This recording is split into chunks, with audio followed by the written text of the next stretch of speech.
To import by Penta Paints, Sagicor, and Caribbean Airlines.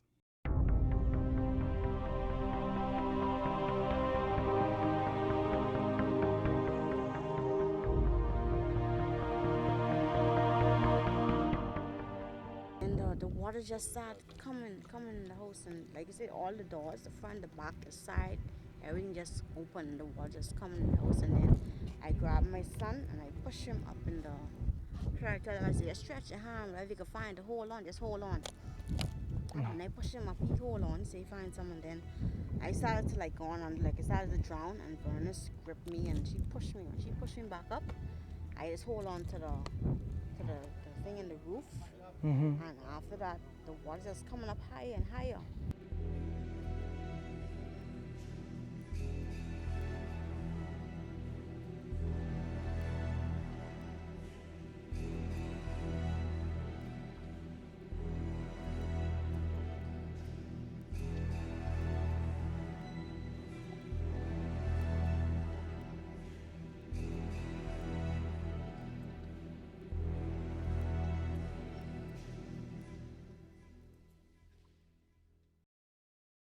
I lost some friends and family.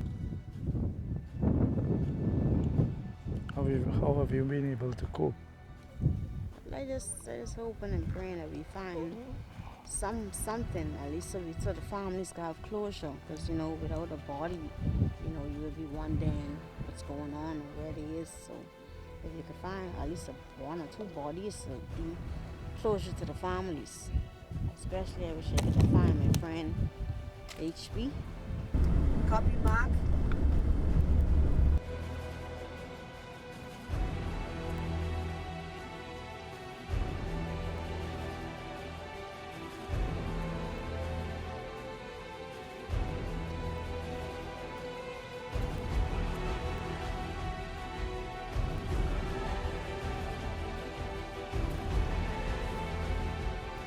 Guys cut through a road recently to get through. These have been isolated. 17 people missing from just down the road, and I believe they were taken out to sea, but I believe I can smell all along this beach below here. There's mangroves and there's tanglements of 10-foot seaweed, and there's a big dump up here of sand. That's where I believe the bodies are, because I could really smell them, but I haven't had a chance to come back and really do a good search, so we'll be doing that over the next few days.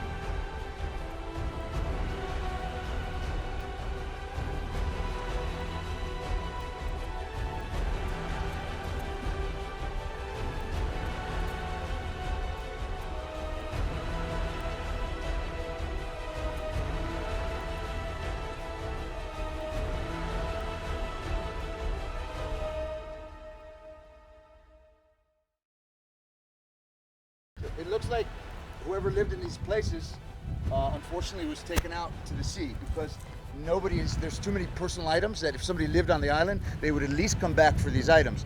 So in those rooms there's watches, jewelry, a whole church hat collection. Not that you come back for the hat collection, but tendency is whoever lived here has left here. What do you think happened here? I just think the storm surge just took them away. Yep. Keep in mind, how many hours was it? Just sat like a helicopter, just hovering. That little house gone. The foundation's perfectly clean. And how this debris even got into this house? It had to go through the front door. See it? How a whole tree can get into a house that still has its roof on.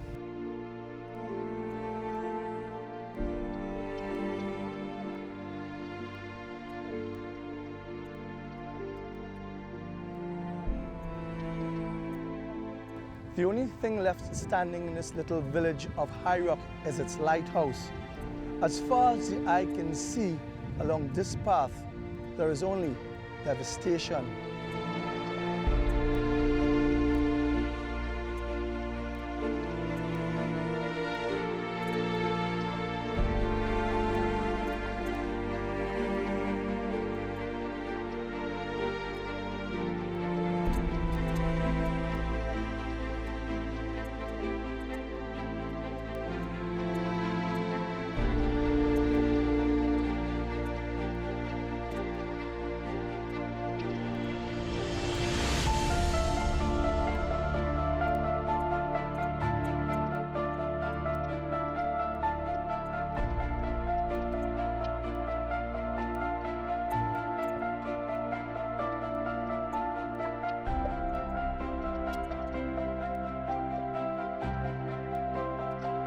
He has 100% been an asset to us and the community as a whole.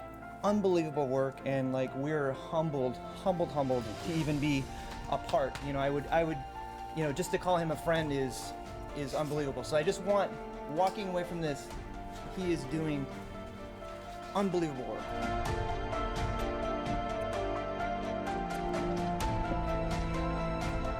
We were stuck in the house for 51 hours. So that was 2 full nights, 2 full days. The house was trembling. This is a concrete building. It's solid. That's why we decided to stay in this house. We have many properties in Freeport, and we could have stayed in any one of them. We decided to stay here because we felt this one was the most better built and the strongest one to sustain this hurricane. But you have to remember, this changed rapidly. The decision to stay was when it was a tropical storm. And then it became a Cat 1. And we said, we had Matthew 3 years ago. Yes, it did some damage, but nothing to the structure of the house. So, and that was a Cat 5. I know it's recorded as Cat 4, but it was actually a Cat 5 here in our area. There were some tornadoes mixed with the hurricane. So it was definitely Cat 5. And it survived. So we decided we're going to stay. But we were talking a Cat 1. By the time it became Cat 2, airports were closed, ferries were stopped. There was no way to get out of here.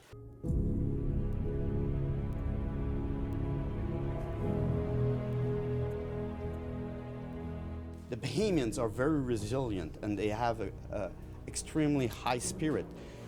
Even though some of them, they have total destruction, they're still smiling.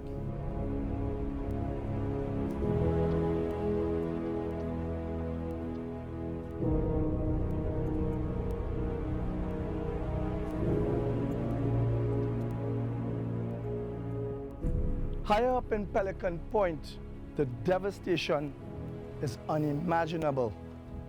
What semblance of life once existed here is no longer.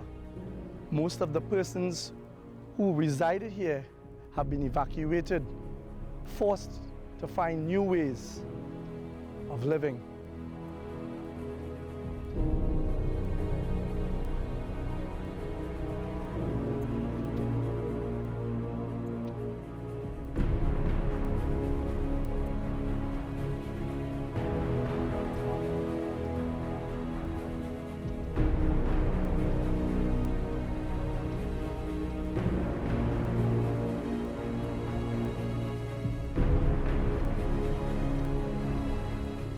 Well, this is home. It has been home for 50 years, as said.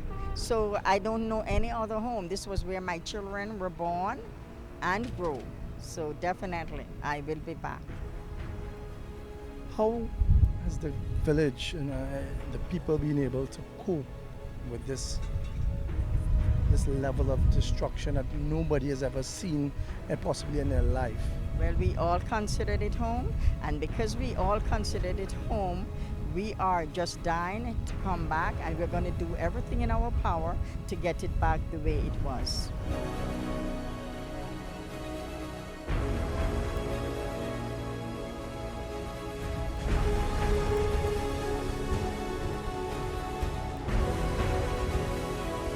The farther east you go, the fewer people there are. There's been a lot of destruction with the buildings and structure and whatnot. There's mostly power crews out there rebuilding and scraping the roads clean. There's a lot of need back in town. We're trying to find the areas in between where they are underserved and they can't get the patients to the hospital or to the ship that we came.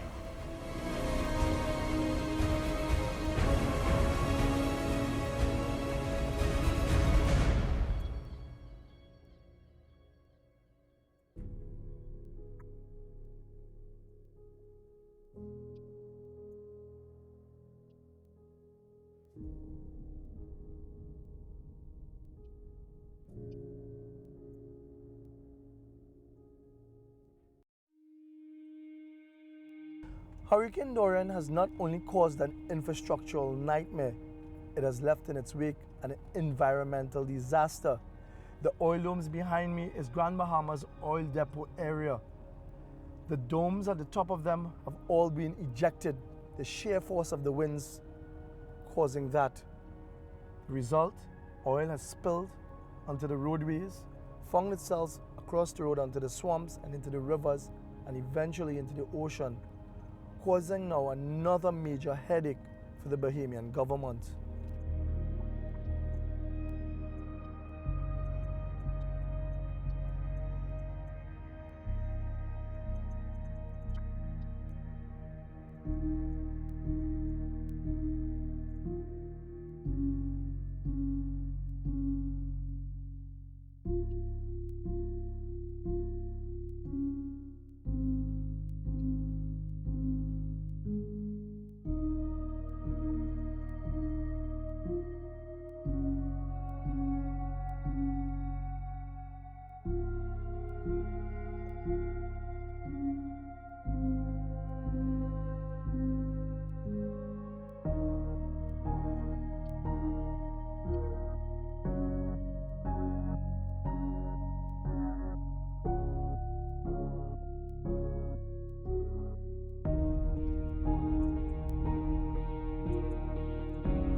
There's been a lot of local persons trying to put things together for it. It's going to be difficult, and it has been difficult because you now have the government persons from Nassau, which is the central government, moving in now to take over a situation that a lot of them are not familiar with the grounds. So you have persons like myself assisting and trying to get things to move forward very quickly because time is of the essence in everything that we're doing at this point.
The Haitian migrant issue has been a contentious one, not only here in the mud in Abaco, but other areas in the Bahamas. It's been one that governments come and governments go, have not been able to master. The question is, what will happen to those Haitian immigrants and their families that are back home in Haiti? How are they going to be impacted by the loss of loved ones and their ability to earn income?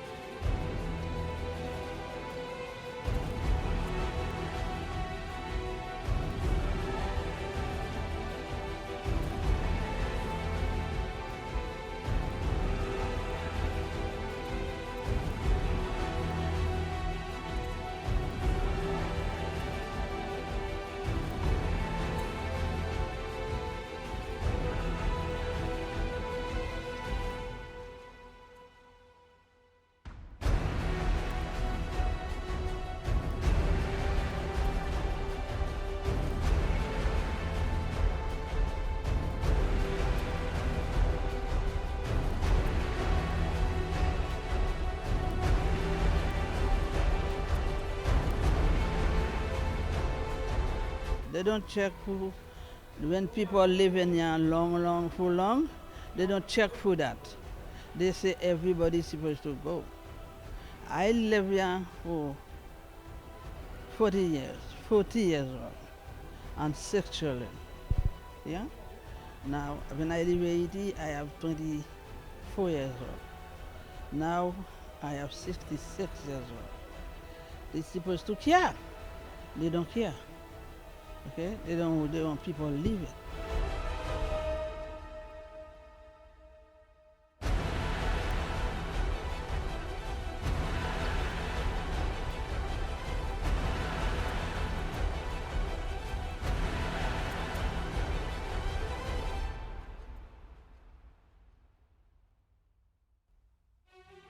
Asian people come in the Bahamas this weekend.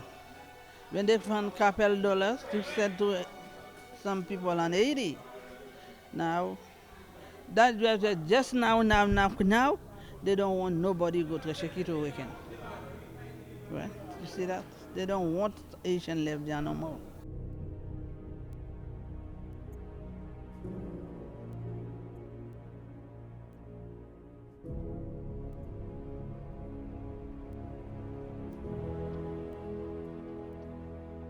It's a real issue, and as we move forward, we're going to have to manage it. But certainly, from my perspective, it's not important. We have made the decision in health that we are going to deal with the health needs of people as they are, regardless of where they're from, their economic or social standing, whether they are legal, illegal, documented or undocumented. And that allows us a purity of purpose. So somebody else will decide how we're going to manage the immigration issues.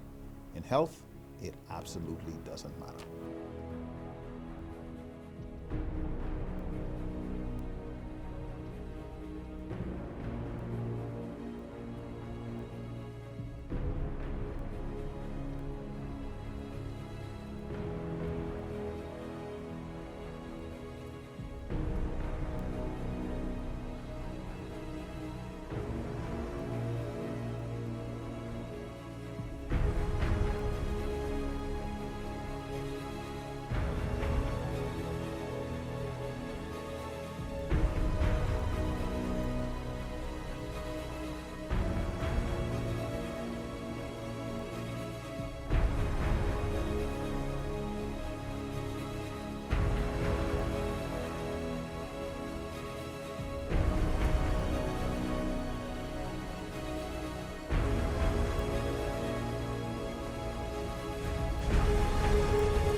must improve our building codes, building structures. The shanty towns that we have that we know about, you know that those individuals are in danger of being affected by the elements of the storm. So those are areas that we must aggressively pursue and correct. It's essential for individuals to know that they must live in proper accommodation.